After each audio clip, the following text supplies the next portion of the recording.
And then we'll record as well. And then we should be live. Because we don't care. We're just going to do it. Sure, yes. We're just going to do it. Let me actually double check, make sure we got all the audio working. Just do the thing. Are you muted? No, you aren't. Hi, Cat. Kitty cat! Hi, Cat. Yeah, this sounds great. Let's begin, shall we? Have we begun? Is this the beginning of the rest of our Are lives? Yes. I hope everybody is right okay now. with like the mouse clicks that I do from time to time. Also, quick update on Queers and Quaggoths lifestyle. My cats have decided, number one, they like my shopping bags. That's good. Yeah, and they also love that packing that comes in, you know, like your shoe boxes. They really love that. So if you hear them like laying around in that stuff, in the background, that's what's happening. I'm sorry, but it keeps them occupied when I'm gone during the day. Also, hi, welcome to Queers and Quaggoths. Hello, welcome. I like doing a new opening. You know, like a little bit of cat updates. Wow.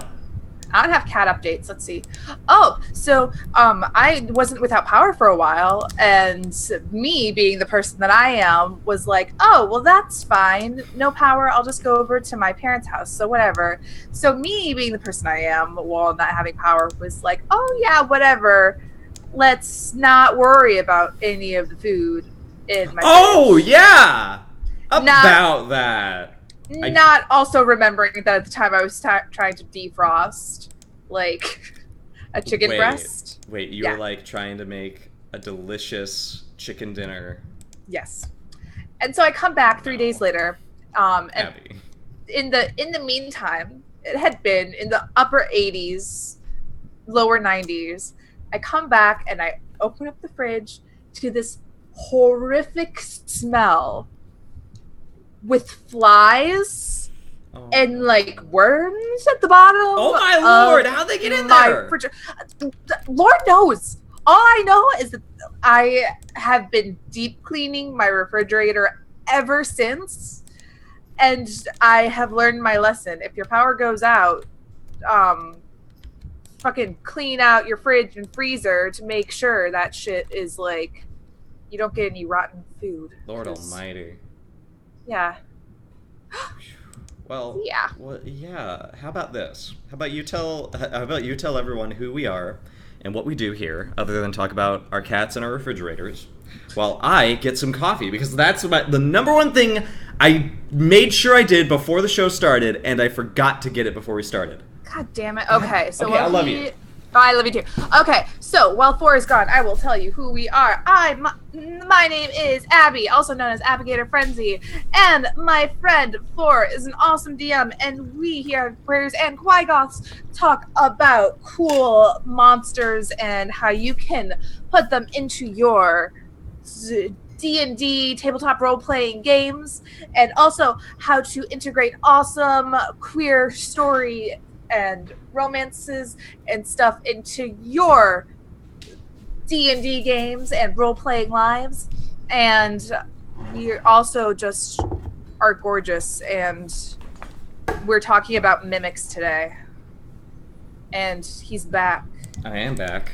I need to do some quick makeup as we do our more cold opens. These are actually going so well. We tried. So, Queers and Quaggoths.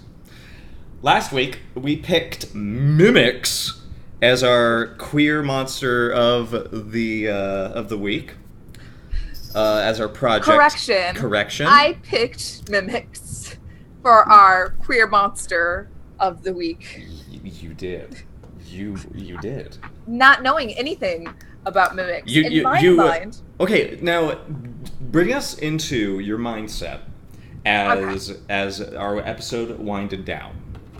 Okay, last week our episode was winding down, and all of a sudden I forgot I needed to pick a monster Okay. to do for next week. So I, in my infinite knowledge, look up Google 5e monsters. And I'm looking, I'm like, okay, whatever. And I see mimics.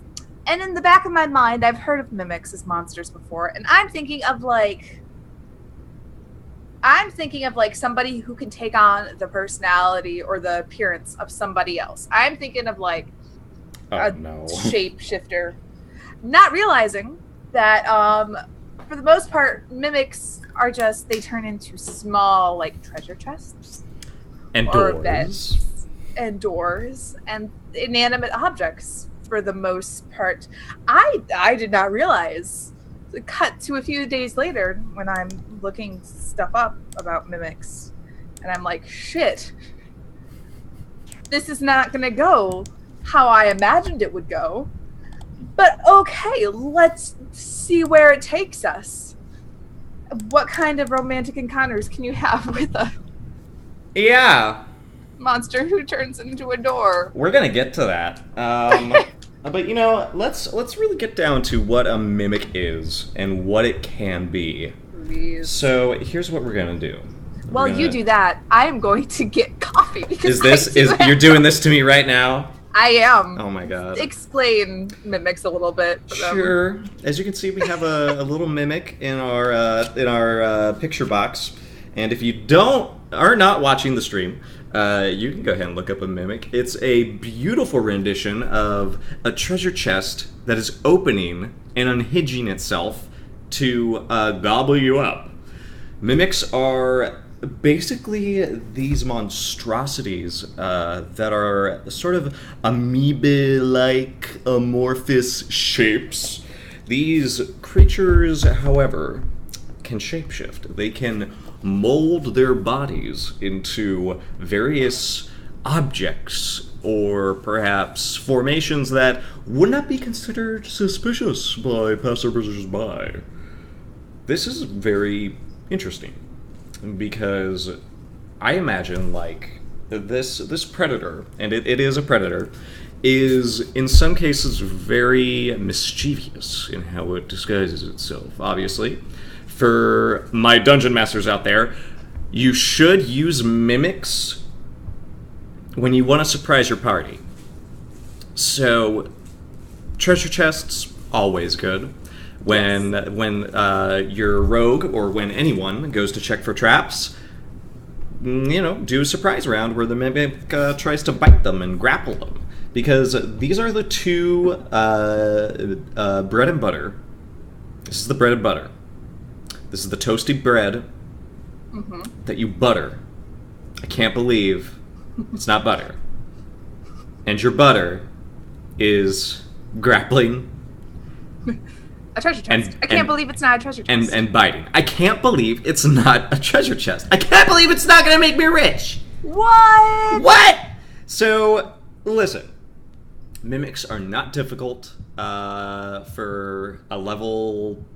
I'd say these are challenge rating 2 monsters. I would say you could throw these in about any level party and it'll be a fun time. Level 1, it'll kill them. Level 2, it'll kill one of them. Level 3, it will almost kill them. That's what I think we can measure this by. Sounds about right. Here's the thing. It has 12 armor class. That's really easy to hit. So its globule form, it does not have the resilience of actual wood, actual rock, actual metal. It's only tough looking in appearance. It only has 58 hit points, which means in a few rounds this thing can go down even with your most contemporary weapons. The problem, though, comes with some of the devious things that this creature has. Its shape change, I think, in every encounter, you should have the shape change be different, new, and interesting. You should have it surprise the party, and it gets a free attack on whoever tried to open it or interact with it, and it also gets a grapple. Yes. Because then that puts a time clock on the players. Because here's the thing. When I say grapple, I don't mean it sticks out its tongue and wraps it around you and is like, come into my mouth for a secret surprise. Though. No, never mind. Come on now. Don't go there. We're not there yet. We're not even halfway through the episode. I didn't say anything. I just your Chuck Tingle is showing. Damn it! You just opened it. That was wide open. Sorry. Mm-hmm. Object. So the mimic has two forms. It's gloopy form, and its object form. Mm-hmm. When it is in its object form, it basically sweats this adhesive. Anything that touches it gets stuck to it. The DC is 13. Here's the thing. If you want to get out of this, you have to make an ability check. And that ability check is at disadvantage. Now, it doesn't say creatures, it says anything that touches it. So, let's build a scenario. It's a treasure chest.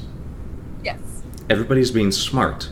They check the room for traps, and then they come to the treasure chest and they're like, make sure it's not trapped. I'd like to do an investigation check in this room to see if there's anything weird about it. That's great, Abigator. How about you do that? Oh, looks like you got a 15. That's very good. Thankfully, there are no traps on the floor or the walls. You even poke at some of the corners and you don't find any secret doors, but you do see that the chest is on a pedestal waiting to be opened.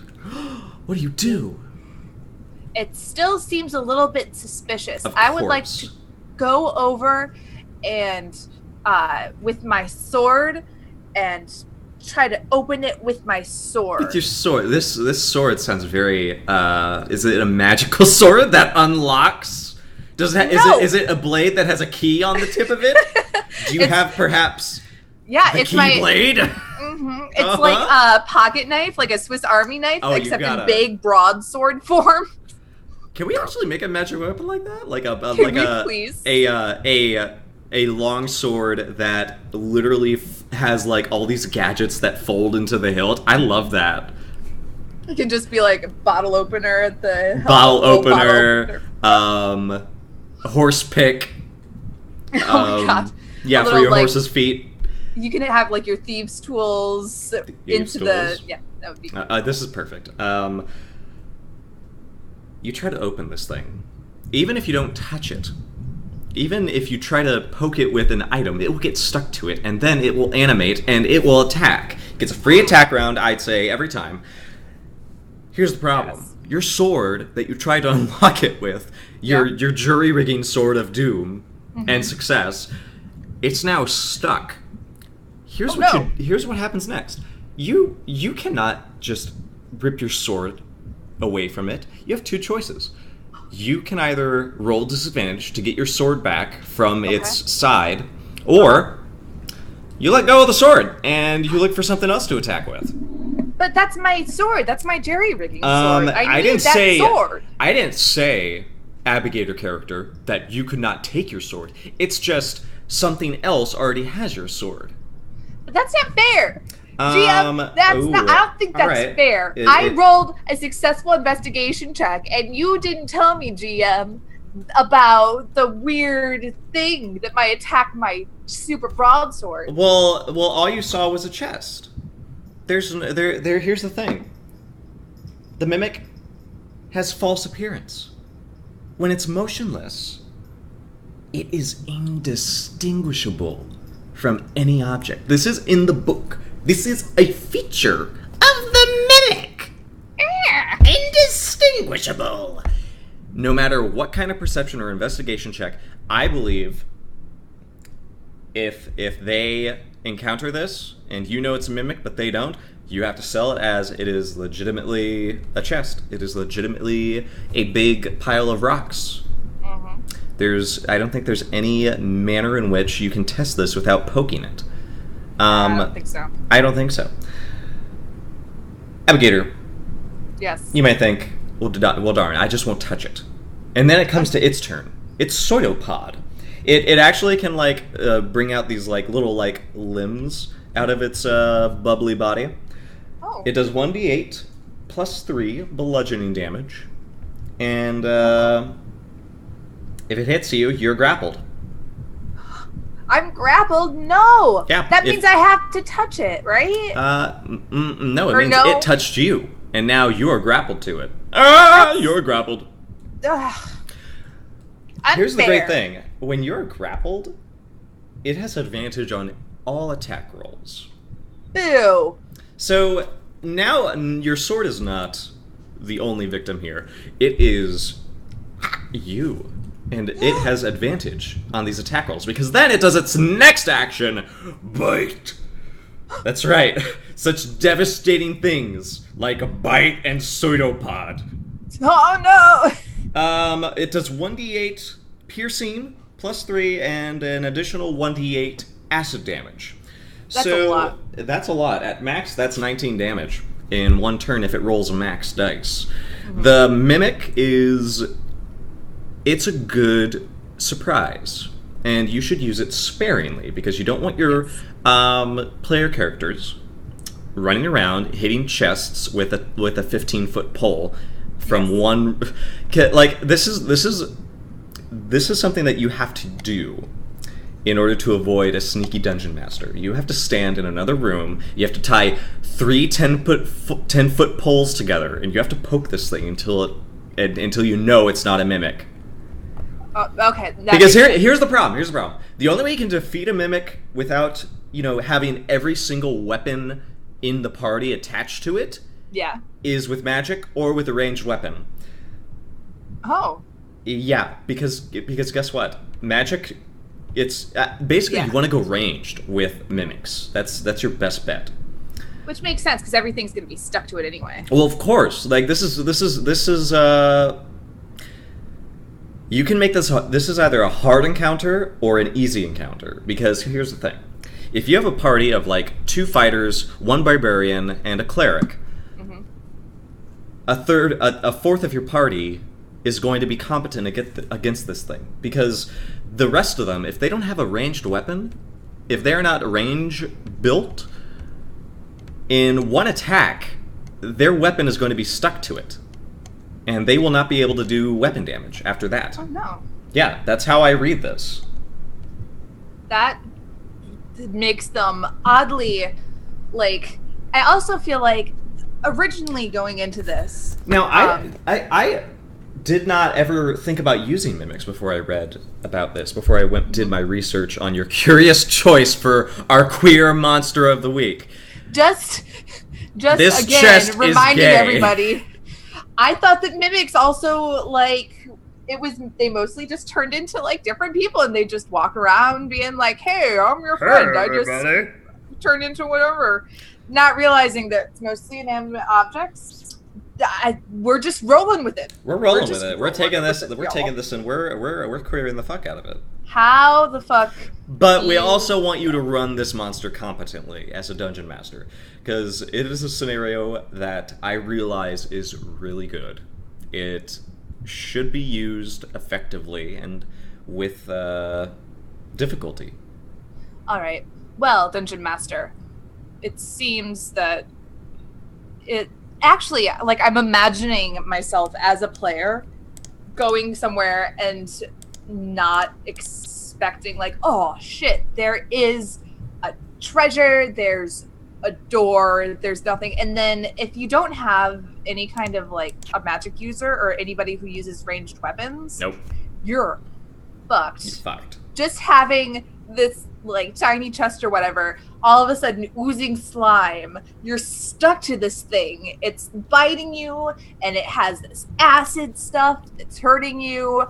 It's a tricky little shit if you... Well, it's also none of your friends can help you, because guess what? Any attempt to break a grapple is a disadvantage. Mm-hmm. Woe behold to those who do not have a +3 strength. Which is most of my characters. I don't put a lot of stats. And even then, like... all of your weapons get stuck to this thing, and the only thing you can do is use your fist, and it has advantage on your attack. So if it charges the wizard or one of your lower health party members, it can whittle them down to nothing in no time flat. God forbid if there's anything else in the room. Mm-hmm. So this creature is very good to help make a dungeon dangerous at certain points in your adventure. I think that it's a very simple creature. I feel like we've covered it in a good 20, 30 minutes or so. It's good. It's a good monster. Yes. Yeah. It is a very good monster. Now, we need to get to the point of the episode and of the series of this podcast. This is what I've been trying. I want to fuck the treasure chest. No. Wait, okay. Is this where we get our X rating on iTunes? Is it? We could, if we wanted to be super because I have obscene and Chuck Tingly. We could be you like... You want to go Chuck Tingly? You were the one who earlier Of course! That was a joke, though! With the tongue grappling. Don't start with me, For. I get grappled. Don't do it, because I will go there. Okay, what's the title of what's our Chuck Tingle adventure? Okay, and also for those of you listening who don't know, Chuck Tingle is an amazing Can you read some of his bestsellers? Short gay erotica. I'm sorry? Can you read some of his gay erotica titles? Some of his course bestsellers? He also has a podcast where various celebrities... You didn't know this? They read his works. It's from... Are you kidding me? Can we get him on this podcast right now? We totally could. Okay, but, let's try to... Okay. We're gonna put this in the works, okay? However, Chuck Tingle, some of his I like we got a good number of people watching right now. Oppressed in the butt by my inclusive holiday coffee cups.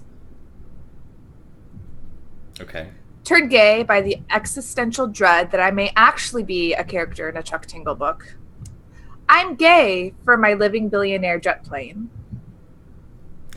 So he has cornered the market on cryptids, any kind of high concept, inanimate objects. Where everybody's a buckaroo and love. We're just here proving love is real. And follow him on Twitter because it's lovely. Love is real, everybody. I'm not. Now here's the thing. I'm not scared to fuck the mimic. Okay. But I don't roll that way. I'm not attracted to amorphous blobs. I know what I like and what I want to fall in love with. Everybody has their thing. Now I probably could get stuck to it, but not emotionally. Okay, that makes sense. So here, but that's not the point of the podcast. It's not about our personal tastes.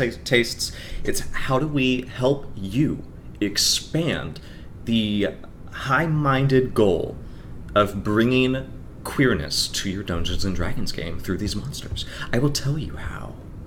Unless Abigator wants to tell us how first. Because I had a revelation, and now I know. I have two. I have our adventure of the week, and I have our OTP of the week.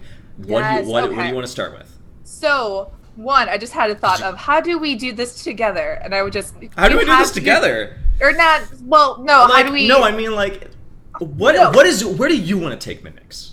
Okay, so originally when I had picked mimics, I had picked mimics for a very specific reason. Because I saw mimics and I was like, oh, well, if I had the idea that if it turned into any kind of person that you could see, you thought it was turning into people. Yes, which is my bad.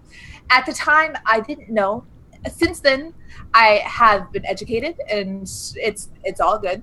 But at the time, I had this really interesting idea, something that I have experienced being in the LGBT community, is that idea of once you start identifying as somebody who is LGBT, what then is your identity? You only have a very certain amount of things that you see, whether it be media representation or friends or whatever, that you can choose to identify with. So I really liked that idea of mimicking somebody else's actions, how they look, and from there, So almost feeling. You kind of imagined these mimics as a gender fluid type of Yes. identification. That, and also the idea that it's almost reliant on looking at something or someone else for describing how they are, for expressing themselves, which I feel like all of us do to a certain extent in any community, because I'm also of the belief that there's not really like an original idea or original style. Everything that we are is just a conglomeration of our own personal likes, and we're getting ideas from all these different things. But then what makes it unique is that all of the things that we like, nobody likes exactly the same things. And if you put them all together, that's what makes you, and you're all lovely. But so yes, originally that's what I had. And then I looked it up and I was like, oh, they're not actually. Now the challenge begins.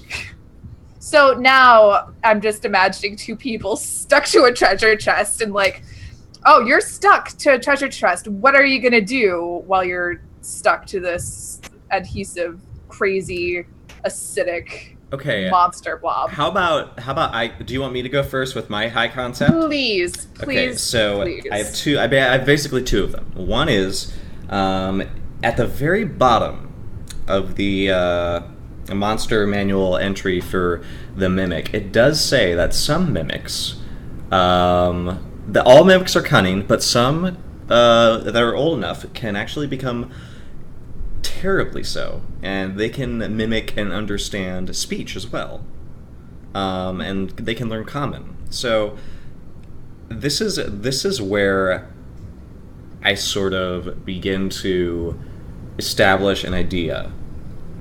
Let's make a dungeon with 2 doors. Okay. And these 2 doors in this dungeon, I imagine, are in love. Are in love.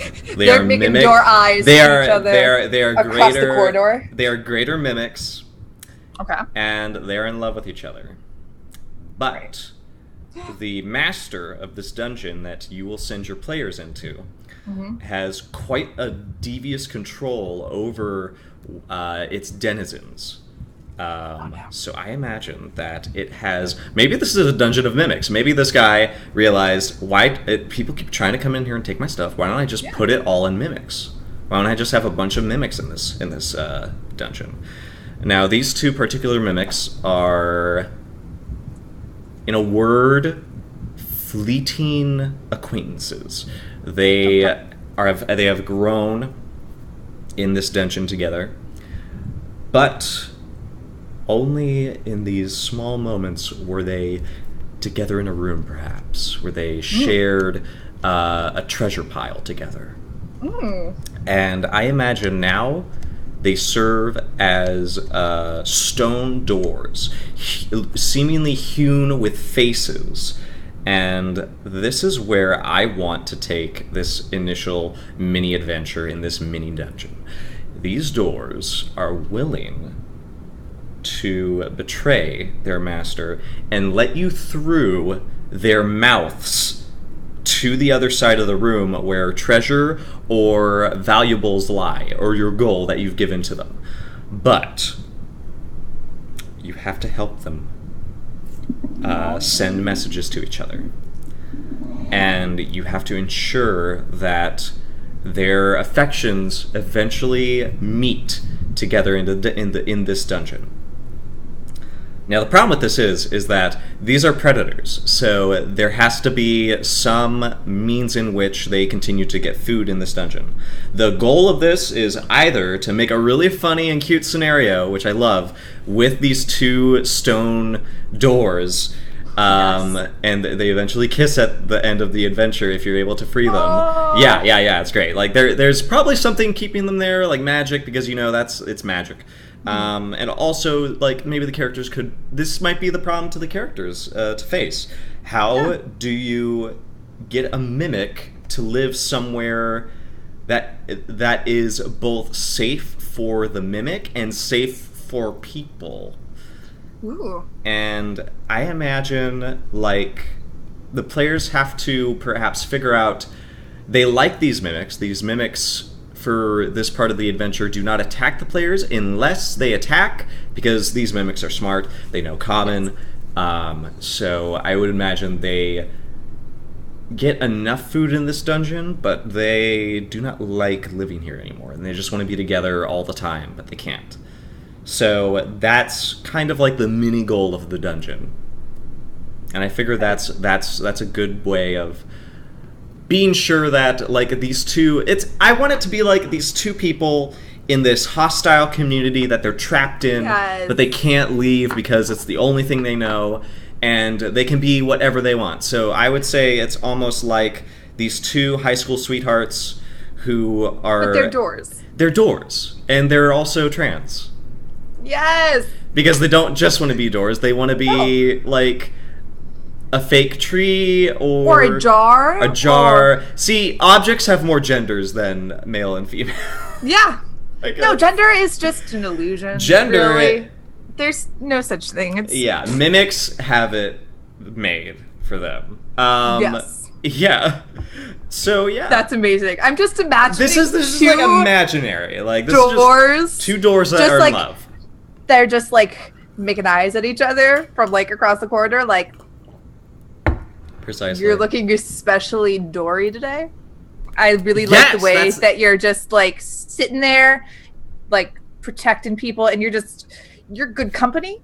And I don't know. We've been across each other for a real long time, and you're just, I see myself in you, but then I see myself in you. That's such a good like. Yeah. Especially for like a creature that can change. You know what I mean? Like, you know what I mean? Like, maybe these mimics, after knowing each other for so long and not being able to interact with each other, like, finally, like, I'm tired of being forced to change who I am every time this guy says so. Yes. I want to know who I am inside. Yes. And this person, this mimic, helps me do that. Yes. Oh my gosh. Yeah. Yes. See, this is what I love about this like talk show podcast thing, because you just blurt out ideas and I'm like, and then it just kind of like goes into these like really cute And again, like, these mimics have sort of reached the pinnacle of their intelligence, I think. Like, they realize, okay, so maybe there's something better than eating adventurers and eating random strangers. Like, I can live off of, like, I'll be a dead tree trunk, and every time a deer jumps over me, I'll snap it, and I'll nom nom nom nom. And poor Bambi. Yeah, like, you can find ways that these mimics can live peacefully.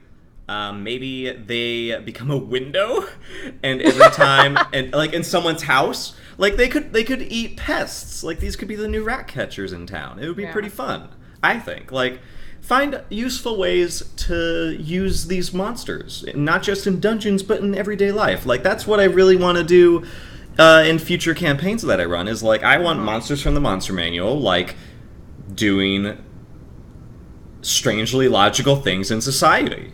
Yes. Mimics should and can be, present. Well, also, it's like, it seems that especially the higher mimics, they have a certain amount of intelligence that allows them, like, you'd think if a creature had that level of intelligence, it would be capable of kind of higher thoughts instead of just like, oh, yes, adventure, I'm just going to sit here and wait. That's my whole existence, just sitting here waiting until a group of adventurers come, and then I'm going to snap them up with my, apparently, tongue. My tongue pseudopod. Behold! Slimy tongue pseudopod. Yeah. And that's my OTP of the week. That is a very, very good OTP. I enjoy that. Now I have one more scenario. This scenario is all about a homebrew that I found. Yes! It has lesser and greater mimics. Now, the lesser mimics are small monstrosities, regular mimics are medium monstrosities. Then it has greater mimics as large monstrosities. So, this is a scenario I want my dungeon masters to consider in a one-shot, or like interspersed in your campaign. I want you to take these three monsters of these three variants, I should say, of the same monster, and I want you to have your characters go on an adventure, and I want them to travel. I want this travel to be rigorous and difficult. They, at the end of it, should want to have a place to stay for the night. And the place they find is not what it seems. Dun dun dun! This is not I couldn't find a gay hook inside this because this is actually a scenario that was pitched to me by a friend named Hunter. Love it, and this is what it is. Go for it. They enter this town. The town does not have a name. It is not on any map. Ooh. But due to the rigorous travel, or perhaps a storm, there's no other place in which they can take shelter. And this is a town. They can get food here. They can get beds. They can get rest. It is comfortable shelter. Yes. In this town, they should settle in. They are not greeted. They are not accosted. They are not troubled. But nor are they welcomed. The town seemingly has no inhabitants. I'm intrigued, yes. Entering the tavern reveals it does have food and drink. They are rather old, though, but it is there. Okay. The rest of the interior of this tavern is open and welcome. There's no fire. There's no anything to sort of, greet them. There is perhaps the illusion of people staying there, but nothing concrete. Suspecting something, but not able to pin down an idea on what, the characters take a long rest. And Makes that sense. is when the house comes alive. Ah, it's like Monster House. Yes, it is Monster House. Yes! This town and everything inside it is a mimic. Yes. This is a hunting/breeding ground of mimics. And they come alive and they ensnare and try to entrap the player characters, like so many travelers before them, in order to consume them. Ooh. And then they go dormant once again. And perhaps, when they realize this trick is not working in this particular area, they move as a gigantic wave of gray slime. Yes. Because that's, I feel like that would be a good, one-shot, almost horror campaign, because I'm imagining as a player, your party goes into this town, but it's like a ghost town. There's nobody. It doesn't seem that old. It doesn't seem like run down. No, it looks pristine almost. But there's nobody, there's no people. There's food that's a little bit stale, but not too stale. You can't find anything, nothing's jumping out at you, but there's just nothing. It's just empty buildings, it's, I don't know, a wasteland, there was a nuclear bomb there and everybody had to evacuate because of radiation. But then the nuclear bomb never went off, and now it's just empty. It's empty. Love it. That's really good. Yeah, and I want it to also be maybe walled. So maybe there's some mimics that are walls that sort of make sure the characters can't escape. So then it becomes, how do we get out of this situation, or how do we kill a fucking house? Yeah. It's ridiculous. Like, you could maybe, instead of a town, you could maybe make it a fort, or something like that. So you could have one greater greater mimic, and then several like smaller, lesser mimics, and maybe like a regular mimic here and there. I'm imagining like a whole hotel, a big hotel mimic. It'd be like the Overlook. It's like it's so good. So like this could be like a hardcore horror campaign if you really wanted it. They're not a campaign, like a one shot. And I would say like the beds become mimics, and they're the first things to try to eat you, and then as you try to escape, lesser mimics are like candlesticks, and it would be stools. like a slash between the Freddy Krueger, where young Johnny Depp gets pulled into the bed, and then like the castle, but instead of Lumiere dancing and like giving you food, it's trying to eat you. It's perfect. It's like devious. And then after all that, the house comes alive, and it tries to finish you off. It's one reveal after another. I love it. It's awesome. I don't know if I can make it queer though. Yeah. The players, I feel like if the players wanted to make it queer somehow, they could do it. You could do it. You could do it. You could find ways. I would say maybe maybe there's an NPC who says, "Hey, listen, Heather,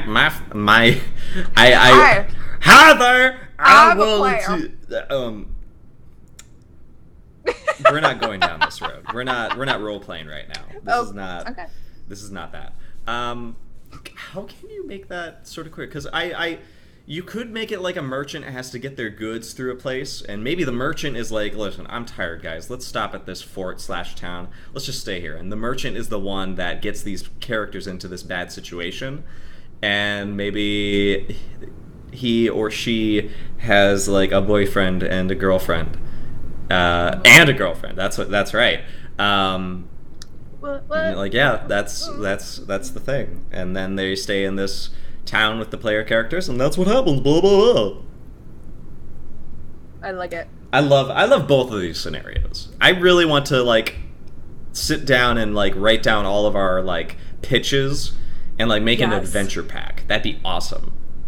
See, I feel like if I had a like an outline for a good adventure pack, it would be pretty easy to just kind of like go through and write each of them, and we could just like post them somewhere. Yes. I think like once we hit like maybe like a goal of like episode 15, maybe we can like make our first adventure pack. Maybe, I don't know. Mm-hmm. I just like, this is fun, Abby. I know. I'm enjoying this. Yeah, it's great. Even though we had one floppy episode about a mimic. I thought that they were like doppelgangers. I thought I was gonna be really like highbrow and like, well, what's really a person's identity? And it came out like, no, they turned into just an inanimate objects that are slimy and acidic. Oh my god, you're amazing. I try. One day we can do doppelgangers. One day we'll follow this up and we'll look back on this and be like, aren't we so silly? Aren't we so silly? But in the meantime, I believe our choice for next week's monster is in your hands, my dear Four. This is tough. This is really tough. Did you come prepared, unlike me last week? I didn't choose. Just pick one off the top of your head. Do I go classic or do I go? You do whatever you want. You do. I could say drow, but like I feel like that's a lot to unpack. So you know what? We will do drow, but we're not just gonna do any drow. No, baby. No, we're gonna do something even crazier than that. I just have to find them. So Drow, as everybody probably knows, they have a bit complex society. They're very no, not Driders, the judo killer.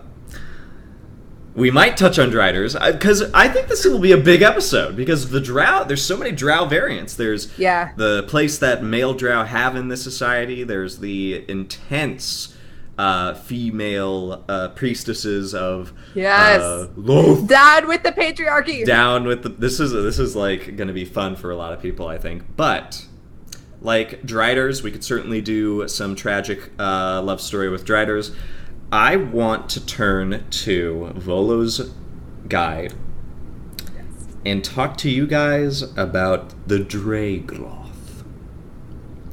a half-drow, half-glabrezu demon born of a high drow priestess in an unholy and dangerous ritual.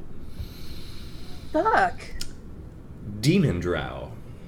Demon Drow. We're going straight from like weird tiny inanimate object monster to like Demon Drow Dark Elf. We're going to go for the beauty and the beast of Drow in our next episode of Queers and Quaggoths. The Quaggoth, which I legit think might be one of my favorite monsters in Volo's Guide to Monsters. Possibly one of the really most intense monsters I want to use in an upcoming campaign. Or just as a player character. I am sold on this thing. Ooh. Look it up. And then come back next week to see what we have to say. It'll be interesting for sure. Absolutely. And also, we're just going to cover Drow in general. This is going to be amazing. Oh. You have played a Drow. I have played a Drow. You have played a Drow, and you know this how awesome they are. No, it's going to be awesome. And also the fact that we'll just have to go through, like, because there's going to be a lot to cover next week. There's so much to cover. And I feel like we got so much out of Mimics out of just an hour. This is great. Yeah. This is going to be awesome. Episode 5! Because we've been recording, we've been waiting to release all these episodes once we hit episode 5 so we can kind of have a backlog. Yes. I'm so excited. Thank you for doing this with me, Abby. No, thank you for just inviting me and for giving me cool ideas. Because now I like, as a player, I'm getting all of this information about like different monsters and stuff. It's just, and plus, you know how I love to flip out about good storylines. Yeah, and it also gives me the opportunity to just like ramble to somebody about like, what if two doors fell in love? And I'm me being like, fuck yes, doors making love eyes across the corridor. I am in it. I am here for this 100%. Excellent. So, in the meantime, tune in next week. My name is Abby. I am 4. And this has been Queers and Quaggoths. We need a tagline. We do need a tagline. We'll make one day. Bye, guys. Bye. We love you. Bye-bye. Mwah.